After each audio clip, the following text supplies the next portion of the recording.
How to add view shop button on Instagram. Let's get started. Launch your Instagram app. Make sure you have already logged into your Instagram account. Head towards the profile page. Over here you will see the option of edit profile. Click on it. Now you have to switch your Instagram account to the professional account. You will get the option of switch to professional account over here. Click on it. Click on continue for all the options. Now here you have to select what category best describes you. Once you select it, click on the option of done. Now over here you have to select are you a creator or business. Once you select it, click on next. If you want to link your Instagram account to the Facebook, you can do that from here. For now, I'm going to skip this process. Now you have to complete these processes, and once you do that, you will be good to go.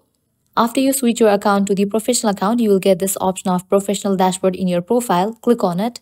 And over here you will see the option of shops. Click on it. In order to be able to add shop button in your Instagram account, you have to meet some requirements. And once you do that, you can easily add shop button in your Instagram account.